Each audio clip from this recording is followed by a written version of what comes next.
ನೀರಿಗೆ ಎಷ್ಟು ಬರ ಅಂದರೆ ನೀರು ನೋಡಿ ಹೆಂಗೆ ಎತ್ಕೊಂಡು ಹೋಯ್ತಾ ಪಾಪ. ಎಲ್ಲ ಕ್ಲಿಯರ್ ಮಾಡಬೇಕು, ಇಲ್ಲಾಂದರೆ ಎಲ್ಲಿ ಹಿಡ್ಕೊಂತಾರೋ ಗಾಡಿನ ಗೊತ್ತಿಲ್ಲ.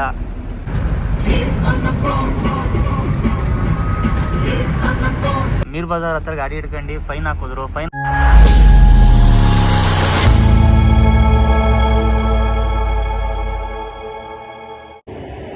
ಈ ಟೈಮ್ ಒಂದು 12 ಕಾಲು. ಇವಾಗ ಗ್ವಾಲಿಯರಿಂದ ಹಿಂದೆ ಇದ್ದೀವಿ. ಈಗ ಊಟ ಮಾಡೋಣ ಅಂತ ನಿಲ್ಸಿದ್ದು. ಊಟ ಅಂದರೆ ನಾಷ್ಟ ಮಾಡಿದ್ದಾಯಿತು. ಈಗ ಹೊರಡಬೇಕು ಸೀದಾ. ಒಂದೇ ರೋಡು, ಬಿಸಿಲು ಸಿಕ್ಕಾಬಟ್ಟೆ. ಇವತ್ತು ನೈಟ್ ಕಳೆದ್ಬಿಟ್ರೆ ನಾಳೆ ಶ್ರೀನಗರ್ ಬಾರ್ಡರ್ ಇರ್ತೀವಿ. ಇವತ್ತು ನೈಟು ನೋಡಿ, ಇಲ್ಲೇ ಊಟ ಮಾಡಿದ್ದಾಯಿತು. ಮುಂದೆ ಆಗ್ರಾ ಬೈಪಾಸಲ್ಲಿ ಲೆಫ್ಟ್ ಟರ್ನ್ ಹೋಗಬೇಕು. ಲೆಫ್ಟ್ ಟರ್ನ್ ಹೋದರೆ ಸೀದಾ ಮಥುರಾ ಡೆಲ್ಲಿ ಹೋಗ್ತೀವಿ. ಸೀದಾ ಹೋದ್ರೂ ಹೋಗ್ಬೋದು, ಸೀದಾ ಹೋದರೆ ಸೀದಾ ಡೆಲ್ಲಿ ಎಕ್ಸ್ಪ್ರೆಸ್ಸಿಗೆ ಹೊರಟೋಗ್ಬಿಡ್ತೀವಿ. ಅದಕ್ಕೆ ನಾವು ಮುಂದೆ ಲೆಫ್ಟ್ ಟರ್ನ್ ಹೋಗಬೇಕು. ಡೆಲ್ಲಿ ಇನ್ನೊಂದು 150 ಕಿಲೋಮೀಟ್ರ್ ಐತೆ. ಈ ರೋಡಲ್ಲಿ ಏನಪ್ಪ ಅಂದರೆ ಸಿಕ್ಕಾಪಟ್ಟೆ ಬಿಸಿಲಿರೋ ಕಾರಣ ಅಲ್ಲಲ್ಲಿ ನೀರಿನ ಕ್ಯಾನ್ಗಳು ಇಟ್ಕೊಂಡು ಕೂತಿರ್ತಾರೆ. ಮತ್ತು ಕೋಲ್ಡು ಸಿಗುತ್ತೆ, ನಾರ್ಮಲು ಸಿಗುತ್ತೆ. ನಮ್ಮ ಅಣ್ಣನ ಗಾಡಿ ಹಾಕವ್ರೆ. ನಮ್ಮ ಗಾಡೀಲಿ ಐತೆ. ಇದು ಇದ್ರಲ್ಲಿ ಏನಪ್ಪ ಅಂದರೆ ಅಷ್ಟೊಂದು ಕೋಲ್ಡ್ ಆಗಲ್ಲ.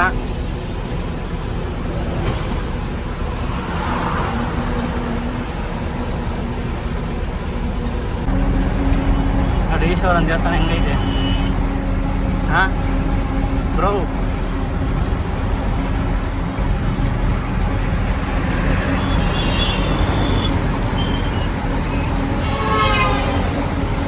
ಇವಾಗ ಟೈಮ್ ಬಂದು 8:15. ಈಗ ಡೆಲ್ಲಿ ಎಕ್ಸ್ಪ್ರೆಸ್ಸೇ ಲೆಫ್ಟ್ ಸೈಡ್ ಹೋಗಬೇಕು. ಅಲ್ಲಿ ಯಾಕೆ ಗಲಾಟೆ ಆಯ್ತದೆ ಅಂದರೆ ಬೈಕ್ ಅವನು ಹಿಂದೆ ನಿಂತಿದ್ದ, ಬಸ್ಸವನು ಸಡನ್ನಾಗಿ ಹಿಂದೆ ಬಂದ್ಬಿಟ್ಟ. ಪಾಪ ಬೈಕ್ ಅವನಿಗೆ ಟಚ್ ಆಯ್ತು. ಅಂದರೆ ಬೈಕಿಗೆ ಏನಾಗಿಲ್ಲ, ಟಚ್ ಆಯಿತು. ನಾವೊಂದ್ಸತಿ ಮೊನ್ನೆ ಸೀದಾ ಹೋಗ್ತಿರೋ ರಿವರ್ಸ್ ಹೊಡ್ತಿದ್ದೋ. ನೋಡ್ಕೊಂಡು ಹೋಗೋದು ಎಲ್ಲ ಕ್ಲೀನಾಗಿದೆ, ನೋಡ್ಕೊಂಡು ಇದು ಮಾಡಿದ್ರೆ ಸರಿ. ಡ್ಯೂನಾ ಮಜ್ಗೆ ಅಲ್ವಾ, ಸ್ಲೈಸು. ಇವಾಗ ಎಕ್ಸ್ಪ್ರೆಸ್ ಹೈವೇ ಎಂಡಾಗಿ ಪಾಣಿಪತ್ತು ಅಂಬಾಲ ಕಡೆ ಹೋಗ್ತಾ ಇದ್ದೀವಿ. ಅಂಬಾಲ ರೋಡು ಆಲ್ಮೋಸ್ಟು ಕಿತ್ತೋಗಿರ್ಬೇಕು ಅಂದ್ಕೊಂತೀನಿ. ಯಾಕಂದರೆ ನಾವು ಹೋದ್ಸತಿ ಬಂದಾಗೆಲ್ಲ ಕಿತ್ತೋಗಿತ್ತು. ನೋಡೋಣ, ಈಗ ಹೋಗ್ತಾ ಇದ್ದೀನಿ. ಈಗ ಹೋಗಿ ಎಲ್ಲ ಊಟ ಮಾಡಿಬಿಟ್ಟು ನಮ್ಮ ಊರ್ಗೊಂಡು ಕೊಡ್ತೀನಿ. ನಾಳೆ ಟೈಮ್ ಬಂದು 11:30 ಆಗೈತೆ. ಯಾಕಂದರೆ ಎಕ್ಸ್ಪ್ರೆಸ್ ಎಲ್ಲ ಊಟಗಳು ಹೋಟ್ಲು ಚೆನ್ನಾಗಿಲ್ಲ, ಅದಕ್ಕೋಸ್ಕರ. ನಿಮ್ಮೊಂದು 11:45 ಈಗ ಊಟಕ್ಕೆ ಹಾಕಿದ್ದೀವಿ. ಇದೇನಪ್ಪ ಅಂದರೆ ಊಟ ಮಾಡೋಕ್ಕೂ ಡಾಬಾಗಳು ಕಮ್ಮಿನೇ. ಡಾಬಾಗಳು ರೋಡಕ್ಕೆ ಬೇಜಾನವೇ, ಪಾರ್ಕಿಂಗ್ ವ್ಯವಸ್ಥೆ ಇಲ್ಲ ನೋಡಿ. ಹೈವೇಯಿಂದ ಒಳಗೆ ಬಂದು ಗಾಡಿ ಪಾರ್ಕ್ ಮಾಡಬೇಕು. ನಾವು ಇಲ್ಲ ಹಾಕಿದ್ದೀವಿ. ಟೋಲು ಫುಲ್ ಜಾಮ್ ಆಗೈತೆ ನೋಡಿ.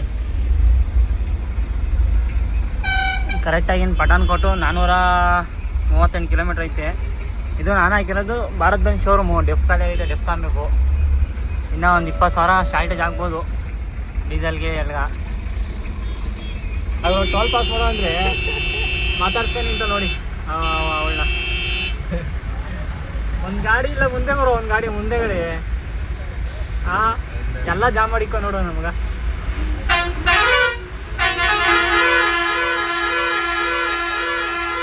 ದಿ ನೆಕ್ಸ್ಟ್ ಡೇ ಇವಾಗ ಪಠಾಣ್ಕೋಟ್ ಶೋರೂಮ್ ಹತ್ರ ಬಂದು ಡೆಫ್ ತಗೋಣ ಅಂತೇಳಿ ಡೆಫ್ ತಗೊಂಡು ಹಾಕೊಂಡು ಹೋಗ್ಬೇಕು. ಡೆಫ್ ಫುಲ್ಲು ಖಾಲಿ ಆಗ್ಬಿಟ್ಟಿದೆ ನೋಡಿ. ಫ್ರಂಟಲ್ಲೆಲ್ಲ ಎಷ್ಟು ಲಗೇಜ್ ಇಟ್ಕೊಂಡಿದ್ದೀವಿ. ಇವಾಗ ಜಮ್ಮು ಎಂಟ್ರಿ ಆಗಬೇಕು. ಏನೋ ಒಂದು ಪ್ರಾಬ್ಲಮ್ ಏನಪ್ಪ ಅಂದರೆ ನಮ್ಮ ಪ್ರತಾಪಣ್ಣವರು ಕೈಲಿ ಒಂದು 8 ಕೇಸ್ ಬಿದ್ದಾವೆ. ಟ್ರಿಪ್ ಬಂದಾಗ ಅಂದರೆ ಒಂದು 10 ತಿಂಗಳಾಗಿತ್ತು ನೋಡಿ. ಎಲ್ಲ ಜಮ್ಮು ಕಾಶ್ಮೀರದೇ ವಿತೌಟ್ ಸ್ಟಾಪಿಂಗು, ವಿತೌಟ್ ಯೂನಿಫಾರ್ಮು ಅಂತ ಏನೇನು ಹಾಕೋರೆ. ಎಲ್ಲ ಕ್ಲಿಯರ್ ಮಾಡಬೇಕು, ಇಲ್ಲಾಂದರೆ ಎಲ್ಲಿ ಹಿಡ್ಕೊಂತಾರೋ ಗಾಡಿನ ಗೊತ್ತಿಲ್ಲ. ಹೋಗ್ತಾ ಇರಬೇಕು. ಇವಾಗ ಬಾರ್ಡ್ರಿಗೆ ಬಂದು ನಮ್ಮ ಸಬ್ಸ್ಕ್ರೈಬರ್ ಮಾತಾಡ್ಸ್ಕೊಂಡು ಟೀ ಕುಡಿಯೋಣ ಅಂತ ಬಂದು, ಈ ಪೊಲೀಸರು ಎಲ್ಲೇ ಹಿಡಿದ್ರು ಮಿನಿಮಮ್ 200 ರೂಪಾಯಿ ಫಿಕ್ಸು. ಯಾಕಂದರೆ ಫೈನ್ ಇರೋ ಕಾರಣ. ಅವರು ಇದೆ ನಮ್ಮ ಸಬ್ಸ್ಕ್ರೈಬರ್ ಅಂಗಡಿ, ಎಲ್ಲ ಹೋಗೋರೆ. ಹಳೆ ಡೀಸೆಲ್ ರೇಟು 84 ರೂಪಾಯಿ ಆಗೈತೆ ನೋಡಿ. ಟ್ರಿಪ್ ಬಂದಾಗ 15 ದಿವಸದಿಂದ 83 ರೂಪಾಯಿ ಇತ್ತು, 84 ರೂಪಾಯಿ ಆಗೈತೆ. ಬರೀ 7,010 ರೂಪಾಯಿ ಹಾಕ್ಸಿದ್ದೀವಿ. ಯಾಕಂದರೆ ದುಡ್ಡಿಲ್ಲ, ಎಳ್ಗಡೆ ಬರ್ತಾರ ಕಾರಣ. ಬನ್ನಿ ಇವಾಗ ಸಾಮಾನ್ಯ ಹಿಂದೆ ರೈಟ್ ಟರ್ನ್ ಹೋಗ್ತಿದ್ದೀವಿ. ಓ ಟ್ರಿಪ್ ಹಿಂಗೆ ಹೋಗಿದ್ದು, ಈ ಟ್ರಿಪ್ ಹಿಂಗೆ ಹೋಗ್ತೀವಿ. ಇನ್ನು ನಮ್ಮ ಸೇತಿ ಬೈ ಮತ್ತು ಇನ್ನು ಅವರು ಬರೋದು ಲೇಟ್ ಆಗುತ್ತೆ. ಏನಪ್ಪ ಅಂದರೆ ಈ ರೋಡಲ್ಲಿ ಅಷ್ಟೊಂದು ಜಾಮೀನು ಸಿಗಲ್ಲ. ಈ ಕಡೆ ರೋಡ್ ಮಾತ್ರ ಅಂದರೆ ಸ್ವಲ್ಪ ರೋಡ್ ಚಿಕ್ಕ ಇದ್ರೂ ಪರವಾಗಿಲ್ಲ, ಇರೋದ್ರಲ್ಲಿ ಆರಾಮಾಗಿ ಹೋಗ್ಬೋದು. ಯಾಕಂದರೆ ಆ ರೋಡಲ್ಲಿ ಸಿಕ್ಕಾಪಟ್ಟೆ ಹಳ್ಳಗುಂಡಿಗಳು ಜಾಸ್ತಿ ಸಾಂಬಾಯಿಂದ ರೈಟ್ ಟರ್ನ್ ಹೋದರೆ. ನಮ್ಮ ಬ್ರೋ ಮಾತ್ರ ಫಸ್ಟ್ ಟೈಮ್ ಗಾಡಿ ಓಡಿಸ್ತಾರೆ ಈ ರೋಡಲ್ಲಿ. ಕರೆಕ್ಟಾಗಿ ಅಲ್ಲಿ ಹೋಗ್ಬಿಟ್ಟು ಮೊಬೈಲ್ ನಿಂತ್ಕೊಂಡು ವೀಡಿಯೋ ಮಾಡೋರು ಕೂಡ ಸಕ್ಕದಾಗ ಬದೈತೆ ಮಾತ್ರ. ಸತಿ ನಾನು ರೀಲ್ಸ್ ಮಾಡಿದ್ನಲ್ಲ ಎಲ್ಲ ಇದೇ ರೋಡಲ್ಲೇ. ಸತಿ ಫುಲ್ ರೀಲ್ಸ್ ಮಾಡೋಣ ಅಂದ್ಕೊಂಡೆ. ನಾವು ಇನ್ನೂ ಬರೋದು ಲೇಟ್ ಆಗುತ್ತೆ, ಇನ್ನೂ 4 ಅವರ್ 5 ಅವರ್ ಆಗುತ್ತೆ. ಅದಕ್ಕೆ ನಮ್ಮ ಬ್ರೋನೇ ಗಾಡಿ ಓಡಿಸ್ತಾವ್ರೆ. ಅದು ಬೇರೆ ಸೀಟ್ ಬೇರೆ ರೈಟ್ ಮಾಡ್ಕೊಂಡು ಓಡಿಸ್ತಾರೆ. ಒಬ್ಬ ಪಾರ್ಟಿ ದ್ರಾಕ್ಷಿ ಕೊಟ್ಟಿದ್ರು ಸ್ಯಾಂಪಲ್ಗೆ ಅಂತ, ಅದರಲ್ಲಿ ಅರ್ಧ ಸ್ಯಾಂಪಲ್ ನಾವೇ ಖಾಲಿ ಮಾಡಿದ್ದೀವಿ. ಏನು ಮಾಡೋಣ, ಅವರು ಊಟ ಮಾಡಿಲ್ಲ ಏನಿಲ್ಲ.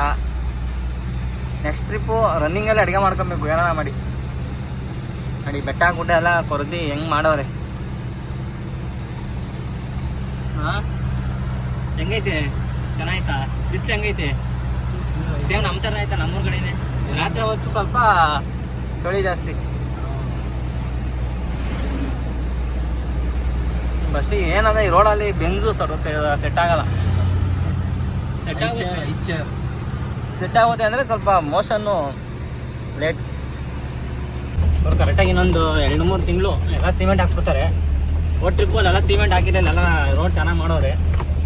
2-3 ತಿಂಗಳು ಆಗ್ಬಿಟ್ರೆ 2-3 ಗಂಟೆ ಆಗ್ಬಿಟ್ರೆ ಸೀದಾ ಮೇಲ್ಕೆ ಹೋಗ್ಬಿಟ್ಟು ನಿಂತ್ಕೊಂಡು ಆರಾಮಾಗಿ ವೀಡಿಯೋ ಮಾಡ್ಬೋದು. ಸೂಪರಾಗಿ ಬಂದೈತೆ ಈ ವಿಡಿಯೋ ಮಾತ್ರ. ಮಳೆ ಬಂತು ಅಂದರೆ ಈ ರೋಡಲ್ಲಿ ಹೋಗೋಕ್ಕಾಗಲ್ಲ, ಎಲ್ಲ ಲ್ಯಾಂಡ್ ಸ್ಲೈಡ್ ಆಗುತ್ತಲ್ಲ ಹಂಗಾಗೋತೈತೆ. ನೋಡಿ ಎಲ್ಲ ಕ್ಲೀನ್ ಮಾಡಿರೋದು.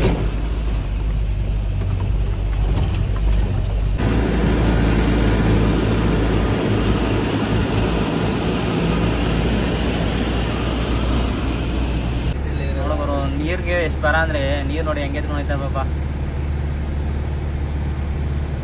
ನಮ್ಮ ಕಡೆ ಹೆಣ್ಮಕ್ಳು ಬರೀ ಮೇಕಪ್ ಮಾಡ್ಕೊಂಡು ಓಡಾಡ್ತಾರೆ. ಕಾಲುವೆ ಬಿದ್ದೈತೆ, ಹೋಗೋ ಡೌಟು ಅನ್ಕೋತೀನಿ,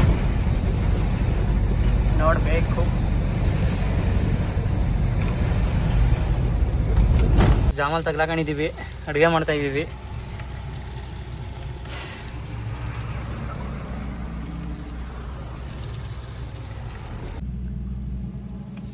अच्छा और वो वहीं पे मान लो फिर दल लेक वहीं पे ಕರೆಕ್ಟಾಗಿ ಇಲ್ಲೇ ಊಟ ಮಾಡ್ಯಾರ ನಿಂತು ಕುಂತಿದ್ದೀವಿ. ನಮ್ಮ 4 ಗಾಡಿ ಹಾಕೊಂಡಿದ್ದೀವಿ. ಅಲ್ಲಿ ಟರ್ನಿಂಗಲ್ಲಿ ಗಾಡಿಗಳು ಬಿಡ್ತಾ ಇಲ್ಲ, ಏನು ಮಾಡೋಕ್ಕಾಗಲ್ಲ. ಊಟ ಆಯಿತು. ಇವರು ಹೊಸ ನಮ್ಮ ಬಾಯಿ ಸಿಕ್ಕಿದ್ರು. ಬೈ ತುಮಾರ ಗರ್? हमारा ಮಹಾರಾಷ್ಟ್ರ संगमनेर शिरडी पास. ಹಾಂ ಶಿರ್ಡಿ. ಇವು ಗಾಡಿ ಒಡಿಶಾ ಪಾಸಿಂಗ್ ಏನು ಡಿ ಡಿ पासिंग है दीव दमन. हाँ ड्यू दमन. उधर दारू बहुत सस्ता मिलता है. उधर मिलता है. बहुत सस्ता. हाँ टैक्स फ्री रहता है. अच्छा है खाना. हाँ खाना अच्छा. उधर 1 किलोमीटर है होटल है. 1 किलोमीटर पीछे होटल. वही मैं बोल रहा था जा. ಟೈಮ್ ಬಂದು ಇವಾಗ 7 ಕಾಲು. ಇನ್ನು ಫುಲ್ ಗಾಡಿ ಆಗ್ಬಿಟ್ಟು ಇವಾಗ. ಈ ಕಡೆ ಒಂದು ಗಾಡಿ ಇಲ್ಲ, ಏನು ಮಾಡೋದು ಅಂತ ಯೋಚನೆ ಮಾಡ್ತಾ ಇದ್ದೀವಿ. ಯಾರೋ ನಮ್ಮ ಬರೋದನ್ನ ಕೇಳಿದ್ರೆ ಗಾಡಿಗಳವೆ ಬಿಡ್ತಾ ಇಲ್ಲ ಅಂತ ಹೇಳ್ತಾವ್ರೆ. ನೋಡಿ ಸಬ್ಜಿ ಗಾಡಿಗಳನ್ನ ಬಿಡ್ತಾಯಿಲ್ಲ ನೋಡಿ. ಇವ್ರು ಬಂದು ನಮ್ಮ ಮಹಾರಾಷ್ಟ್ರದವರು. ಕರೆಕ್ಟಾಗಿ ಈಗ 8 ಗಂಟೆ ಈಗ ಹೊರಟಿದ್ದೀವಿ. ನಮ್ದು RCB ಮ್ಯಾಚ್ ಬೇರೆ ಇದೆ, ಮ್ಯಾಚ್ ನೋಡ್ಕೊಂಡು ಹೋಗ್ತಾ ಇದ್ದೀವಿ. ಕಾನಿ ಓಪನ್ ಆಗಿ ಅರ್ಧ ಗಂಟೆ ಆಯಿತು. ಇನ್ನು ನೋಡಿ ಫುಲ್ಲು ಜಾಮ ಐತೆ. ನಿಧಾನಕ್ಕೆ ಮೂವ್ ಆಯ್ತಾವ ಅಷ್ಟೇ.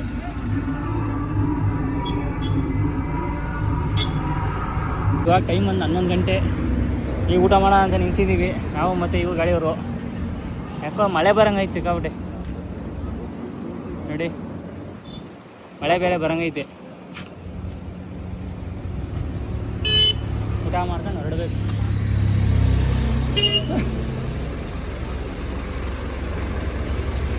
ಈಗ ಊಟ ಮಾಡ್ದಂಗೆ ಹೊರಟಿದ್ದೀವಿ. ಟೋಟಲ್ಲು 650-700 ರೂಪಾಯಿ ಆಯಿತು ಬರೀ ಊಟದ್ದು. ಇಲ್ಲಿ ಚಿಕನ್ ಏನಪ್ಪ ಅಂದರೆ ಚಿಕನ್ ರೇಟ್ ಜಾಸ್ತಿ. ಇಲ್ಲಿ ಫುಲ್ ಜಾಮ್ ಆಗ್ಬಿಟ್ಟೈತೆ. ಈಗ ನಾವು ಗಾಡಿ ಓಡಿಸ್ತೀವಿ, ನಮ್ಮ ಬ್ರೋ ಮಲಿಕತ್ತಾರೆ. ನಾವು ಹೈವೇಗೆ ಹೋದ್ಮೇಲೆ ಗಾಡಿ ಕೊಡ್ತೀವಿ.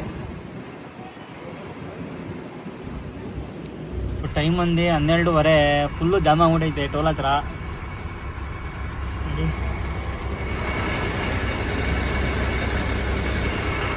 ನಮ್ಮ ನಮ್ಮರು ಅವರು ಮಲಿಕಂತೀನಿ ಅಂತ ಮಲಿಕಂತಿಲ್ಲ, ನಿದ್ದೆ ಬರಲ್ವಂತೆ. ಬೆಳಿಗ್ಗೆ 3 ಗಂಟೆಯಿಂದ ಮಧ್ಯಾಹ್ನ 3 ಗಂಟೆಯಿಂದ 10 ಗಂಟೆ ತನಕ ನಿದ್ದೆ ಮಾಡಿದವ್ರೆ. ಒಳ್ಳೆ ನಿದ್ದೆ ಮಾಡೋರೆ.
ಇನ್ನೂ ಫಸ್ಟ್ ಟನ್ನರಲ್ಲಿ ಇದ್ದೀವಿ.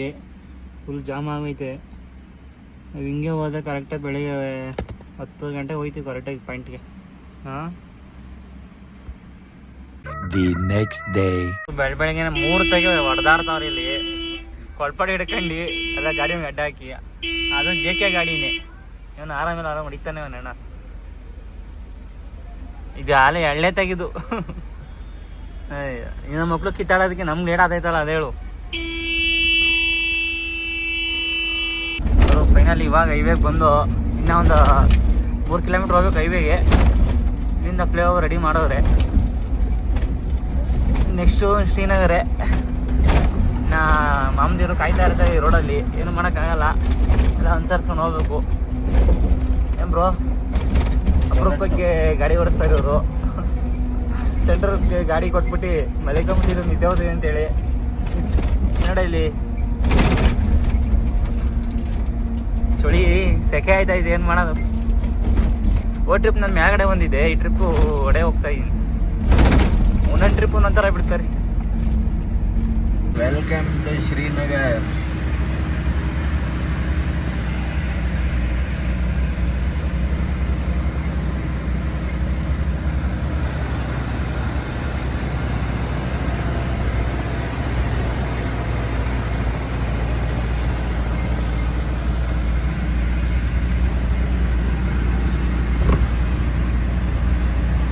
ಇವಾಗ ಇಲ್ಲಿ ಮೀರ್ ಬಜಾರ್ ಹತ್ರ ಗಾಡಿ ಹಿಡ್ಕೊಂಡು ಫೈನ್ ಹಾಕಿದ್ರು. ಫೈನ್ ಅಂದರೆ ಈ ಒಂದ ಫೈನ್ ಹಾಕ್ಸ್ಕೊಂಡ್ಬಿಟ್ರೆ ಇನ್ನು ಟೆನ್ಷನ್ ಇರಲ್ಲ ಒಂದು ದಿವಸ ಫುಲ್ಲು. ಇಲ್ಲಿ ಸಿಕ್ಕಿದಾಗೆಲ್ಲ 100-200 ಕೊಡಲೇಬೇಕು. ಅದಕ್ಕೋಸ್ಕರ ಸೇತಿ ಬೈಕ್ ಫೋನ್ ಮಾಡಿದ್ಕೆ ಅವ್ರು ಹಾಕ್ಸ್ಕೊಂಡು ಹೋಗು, ಟೆನ್ಷನ್ ಇರಲ್ಲ ಅಂತಂದರು. 500 ರೂಪಾಯಿ ಹಾಕ್ಸ್ಕೊಂಡಿದ್ದೀವಿ. ನೋಡಿ ಹೋಯ್ತಾ ಇದ್ದೀವಿ. ಇವಾಗ ಶ್ರೀನಗರ್ ಎಂಟ್ರಿ ಆಗಿದ್ದೀವಿ. ಇನ್ನೊಂದು 15 ಕಿಲೋಮೀಟರ್ ಐತೆ ಪಾಯಿಂಟು. ವಾತಾವರಣ ನೋಡ್ರಿ ಸ್ವಲ್ಪ ಮಳೆ ಬರುವ ಆಗೈತೆ. ಮಳೆ ಬಂದರೂ ಬರ್ಬೋದು, ಹೇಳೋಕ್ಕಾಗಲ್ಲ. ನಾಳೆ ನಮಗೋಸ್ಕರ ಎಲ್ಲ ಪಾರ್ಟಿ ಎಲ್ಲ ಜಾಗ ಮಾಡಿ ಕೂತವ್ರೆ. ಗೊತ್ತಿದ್ದಂಗೆ ಯಾರು ಬಿಚ್ಚೋದು ಸೀದಾ ನಾವು ಸ್ನಾನ ಮಾಡ್ಕೊಂಡು ನಮ್ಮ ಸ್ವಲ್ಪ ತಿರ್ಗಾಡಕ್ಕೆ ಹೋಗ್ಬೇಕು ಅಂದ್ಕೊಂಡಿದ್ದೀವಿ. ಹೋಗೋಣ. ಅಲ್ಲಿ 3 ಜನ ಅವರೇ, ಅವನು ಕರ್ಕೊಂಡು ಹೋಗೋದು. ಅವರು ಅಲ್ಲಿ ಕಟ್ಟಿದ್ರು ತಿರ್ಗಾ ಇಲ್ಲಿ ಇಟ್ಕೊಂಡವ್ರಿ.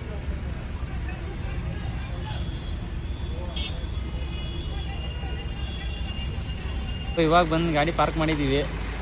ಇಲ್ಲಿ ಕರೆಯೋದಷ್ಟು ಖಾಲಿ ಮಾಡಿ ಮಿಕ್ಕಿದ್ದು ಬೇರೆ ಕಡೆ ಹೋಗ್ಬೇಕು. ನಮ್ಮ ಇವ್ರು ಬರ್ತಾವ್ರೆ ಕೈಪು 3 ಜನ ಬಂದವ್ರು ಅವ್ರು ಡ್ರೈವರು.